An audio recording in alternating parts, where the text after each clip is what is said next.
action. I've got bits of paper to read. I don't have it on my phone. I could do something about it, yes. Well, it's a pleasure to be here and to say something about Granddad.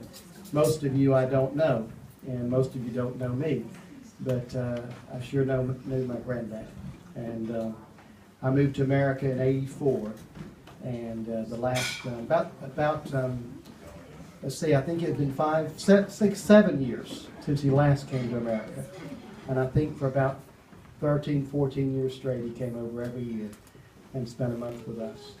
And it was such an amazing time, and he truly, truly changed my life. And it was kind of a gap for me, because the time that we left England till the time he started coming, it's like I lost track. But then when he started coming again, we just reconnected. He stayed in my home.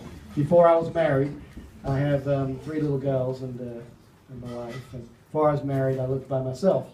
So it was real convenient. Him and Rose would come over, and they'd stay with my house, and they just kind of had the run of things.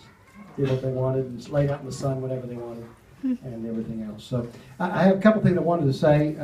None of that counts on my time, because that was just open. We'll get you. Round 2. No, I'll say this first. This is from my sister, Suzanne, who really wanted to be here. Her and I both have very young children, and she felt more guilty about leaving them than I did. So she didn't come, but she wanted us to be read. So this is from my sister Suzanne, Granddad's granddaughter. I dearly wish I could be there to celebrate the life of my granddad, Reginald Chapman. However, I seem to be quite attached to my 4 children, who are ages 7, 5, 3, and 1, and did not feel I could leave them even for a few days. I do wish Granddad had been able to meet them all. He did meet our first, Johanna, when she was a baby. That was the last time we saw him in 2008, which was the same for me. I always fully enjoyed seeing Granddad when he would come to the United States to visit. I feel like time is one of the most valuable gifts a person, especially a family member, can give. The time he spent and gave to us over the years by coming to the U.S., visiting 4 weeks or so at a time, was so very much appreciated. He brought a touch of England to us, but more than that, he brought the family, so that I so deeply missed. He was a wise and loving man. I respected him greatly. And if I would say anything to him, it would be, thank you for taking the time out of your life to spend some time with us. Your granddaughter, Suzanne Wallace. That's from Suzanne. And this is being recorded, so she'll see it when we get back home in a couple of days. I just had a few things I wrote down that Granddad loved. He loved walking. He loved hats. Some of the pictures on here, we were looking last night, all the different hats that he would wear. But I remember one of the first times he came, he was in his upper 70s, and I knew he liked to walk. So it's a little bit bigger spaces in America than they are here, and I really hadn't totally thought it through. But I think we walked about a dozen miles up a mountain, pretty steep, to this fire tower where you could look into this beautiful view. And he loved it. He loved the walk. I'll never forget the next day he's rubbing Ben Gay on his legs.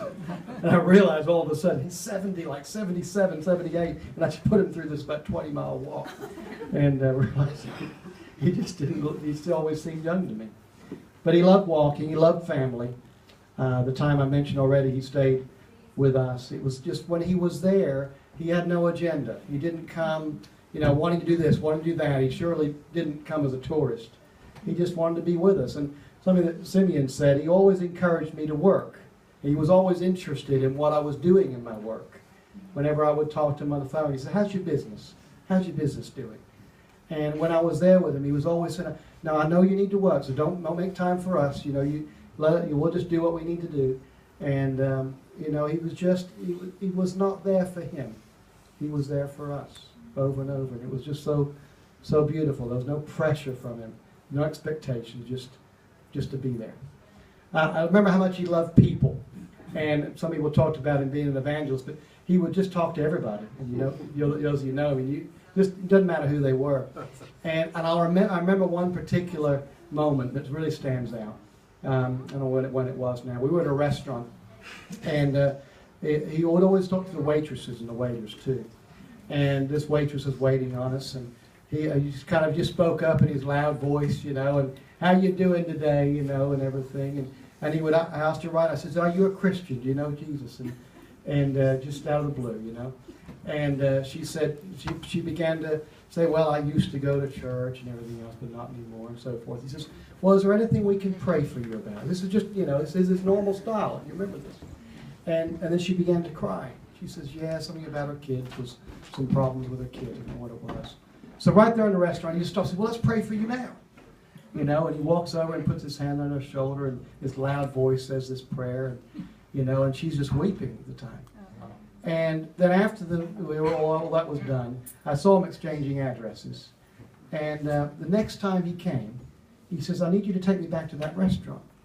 He says, because we've been riding back and forth since that time. And he says, I just want to see her and see how she's doing.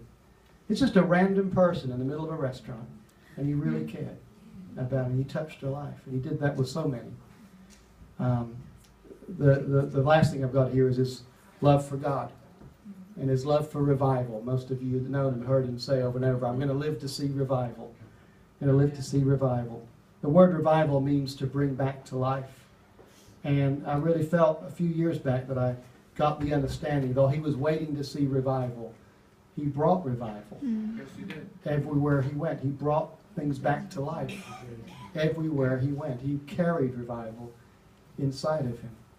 And my memory, and to me the legacy from him is all these things I've just said. I want to take care of my body so I can live a long time. I need to do better at that. I want to continue to love my family and take time for them.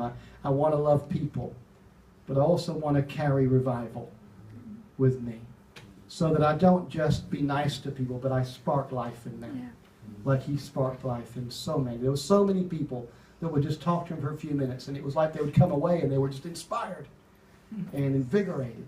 And that was what he did. He did it all the time. And so that's my little speech. I don't know if I've gone 5 minutes or not, but 20 minutes. But and I'm so glad to meet all of you, and I want to meet all of you if I can before I go and see how you knew Granddad. And I have to say, Cumbrian Bith Boyo!